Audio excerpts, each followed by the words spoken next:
देश के आगामी बजट सत्र को लेकर कैबिनेट मंत्री कृष्ण बेदी ने जनता टीवी से खास बातचीत की और कहा कि इस बार का बजट जनहितैषी होगा। वहीं निकाय चुनाव को लेकर कांग्रेस पर उन्होंने निशाना साधा।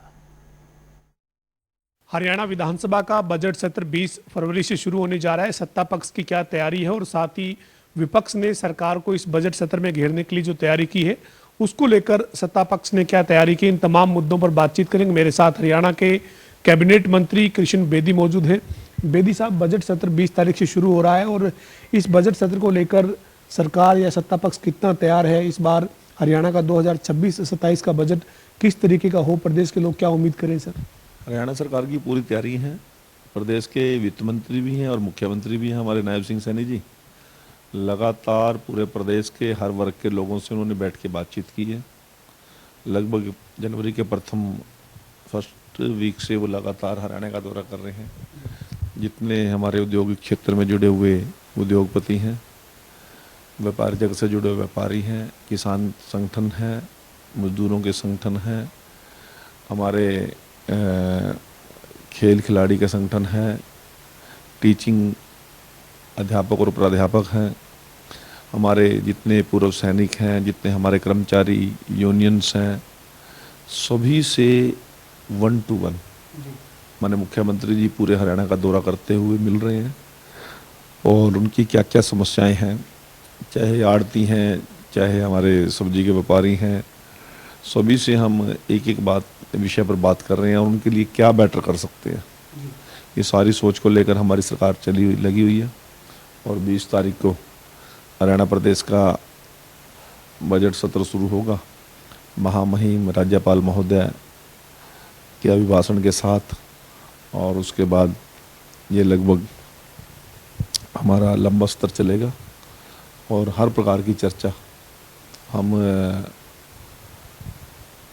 विधानसभा में करने के लिए तैयार हैं और सभी विधायकों को पूरा समय मिले, विपक्ष को भी पूरा समय मिले, सत्ता पक्ष को भी पूरा समय मिले, इस प्रकार की योजना हमारे माननीय स्पीकर साहब ने और सारी टीम ने तय की है। बाकी असली फैसला तो बिजनेस एडवाइजरी कमेटी ही बैठ के करती है। उसमें कुछ कम ज़्यादा करना होगा तो फिर वहाँ बैठ के नेता प्रतिपक्ष और अन्य लोगों के साथ बैठकर वहाँ करेंगे। साहब, आप कह रहे हैं कि आप पूरी तरीके से तैयार है, लेकिन अभी दिल्ली में कांग्रेस ने एक बैठक की विधायक दल की और उससे पहले एक लंच जो है वो रखा गया जिसमें राहुल गांधी, प्रियंका गांधी जो है वो पहुंचे थे।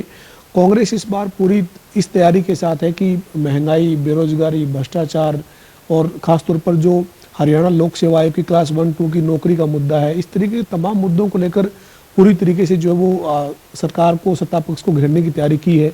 इस बार कांग्रेस कह रही है कि हर मुद्दे के ऊपर हम सरकार से जवाब मांगेंगे। जो पेंशन कट रही है उसकी बात भी उन्होंने की है। देखिए, आपने विभिन्न प्रकार के सवाल किए, विपक्ष के लंच का सवाल भी किया, राहुल गांधी उस लंच में शामिल हुआ उसका भी आपने बताया, परंतु कांग्रेस हर विधानसभा सत्र से पहले अपने आप को आइटम बम बन के पेश करती है कि हम आइटम बम बन के आएंगे और ब्लास्ट कर देंगे और सत्र खत्म होते होते वो सुतले बम भी नहीं निकलता। तो कर रहे हैं तैयारी, अच्छी बात है। विपक्ष की भी जिम्मेवारी उतनी है देश के प्रति, प्रदेश के प्रति। विपक्ष अपनी जिम्मेवारी निभाएगा और ठीक सुझाव देगा, अच्छे सुझाव देगा और रचनात्मक कोई बात करेगा तो स्वागत है। हम ये कब कह रहे हैं कि विपक्ष की कोई जिम्मेवारी नहीं है? विपक्ष की सवेरी जिम्मेवारी है, हर मुद्दे पर वो बात करे, परंतु बात करने के बाद सरकार का पक्ष जाने बिना मैदान छोड़कर ना भागे। विपक्ष की सबसे बड़ी कमजोरी ये होती है कि हर बार अपने बात कर लेंगे, जब सरकार जवाब देने के टाइम आती है फिर भाग जाते हैं। लेकिन ये इस बार जो सबसे बड़ा मुद्दा बनता जा रहा है, आज हरियाणा कांग्रेस के अध्यक्ष राव नरेंद्र सिंह भी कह रहे हैं कि हरियाणा में पेंशन काटी जा रही है, जो इनकम की जो कंडीशन है उसके आधार पर पेंशन कट रही है, जबकि जो लायबिलिटी है वो कोई नहीं देख रहा है किसान के ऊपर, या जो पेंशन ले रहा है उसकी लायबिलिटी क्या है, वो लोन लिए हुए हैं, उसकी फसल की आमदनी देखी जा रही है, लेकिन उसने जो फसल का उत्पादन किया है तो उसने खर्च क्या किया उसको वो देखा ही नहीं जा रहा है। देखिए, बिल्कुल ठीक बात आपने उठाई है, मैं इस बात को जानता हूँ, परंतु कांग्रेस के टाइम में क्या इनकम क्राइटेरिया नहीं था क्या? एज क्राइटेरिया नहीं था क्या ये क्राइटेरिया हमने फिक्स किए हैं? उनके टाइम में तो 1 लाख रुपए 20,000 फिक्स थी, उससे ऊपर वाले को मिलती नहीं थी। फिर उसके बाद 2 लाख पे आ गए और हम तो अब 3 लाख से यदि मियाँ बीबी की पेंशनर की आय 3 लाख रुपए, सिर्फ परिवार की आमदन कुछ भी हमें कोई मतलब नहीं, सिर्फ उन कपल्स की 3 लाख के रेंज में है तो हम तो उसको पेंशन दे रहे हैं। और 3 लाख की रेंज जिनकी है तो कितने हो गए महीने के? यदि दोनों सालाना इनकम है तो एक महीने के कितने हो गए? 25,000 रुपये। और 25,000 रुपये में जो 2 मियाँ बीबी भी गुजारा नहीं कर रहे तो फिर ओल्ड एज पेंशन से हो जाएगा क्या? इसके साथ साथ हमने आयुष्मान कार्ड, चिरायु कार्ड वो अलग दे दी है। जो लोग अब वो कांग्रेस सवाल कर रही है, जो इनकम क्राइटेरिया पहले 2 लाख पे फिक्स करे बैठी थी, हमने 3 लाख तक लेके गए हैं। और एक ये जरूरतमंद के लिए पेंशन है और हमने किसी की पेंशन काट नहीं रहे, हम सिर्फ जांच कर रहे हैं। जो लोग अपात्र हैं उनको पेंशन नहीं देंगे और जो लोग पात्र हैं उनकी पेंशनों को छेड़ेगा नहीं। हमने मुख्यमंत्री जी ने और हमने अभी अधिकारियों के साथ बैठना भी है, मीटिंग भी करेंगे। और अपात्र लोगों को तो देखो कोई भी सरकार नहीं देगी, हम कोई भी हो। और अपात्र लोग क्यों ले? अब अंडर एज वाले हैं जो 48-50 साल वाले या 51-55 साल वाले पेंशन कहते हैं हमें दो, तो क्या क्यों दें? तो 60 क्यों के देंगे?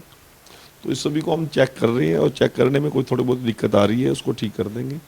जिन लोगों को पात्र पाया जाएगा उनको एरियर समेत पेंशन देने का काम करेंगे, किसी को चिंता करने की जरूरत नहीं है। सर, अभी आज हरियाणा कांग्रेस के अध्यक्ष राव नरेंद्र ने चंडीगढ़ में एक बैठक की है और उस बैठक में निकाय चुनाव को लेकर दावा किया है कि इस बार पार्टी सिंबल पर हम लड़ रहेंगे और जीतेंगे। अंबाला, पंचकुला, सोनीपत निगम के चुनाव को लेकर उन्होंने बैठक की है। वो कह रहे हैं कि हम सिंबल पर लड़ेंगे और जीतेंगे। आपकी पार्टी की कितनी तैयारी है सर इस चुनाव को लेकर? केवल निगम के लड़ेंगे, नगर परिषद और पालिका भी लड़ेंगे। वो कह रहे हैं उसके ऊपर हम विचार करें, लेकिन निगम विचार करते हैं, फिर जब कोई टिकट लेने वाला नहीं मिलता फिर कहते हैं भाईचारे का चुनाव, भाग जाते हैं। राव नरेंद्र ने यदि ये बात की है तो उस पर उसको टिकना भी चाहिए, उस बात के ऊपर लोगों का विश्वास भी जीतना चाहिए। परंतु जब चुनाव आएगा कहेंगे नहीं ये तो लोकल बॉडी का चुनाव है, स्थानीय निकाय का चुनाव है, भाईचारे का चुनाव है, आपसी चुनाव है, इसमें हम कांग्रेस पार्टी पार्टिसिपेट नहीं करेगी। हम तो कहते हैं कि कांग्रेस पार्टी पार्टिसिपेट करे तो हमारी लीड ज्यादा हो जाए। तो वो मैदान छोड़ के भागते तब दिक्कत आती है हमें। तो छदम युद्ध खेलना कांग्रेस बंद कर दे।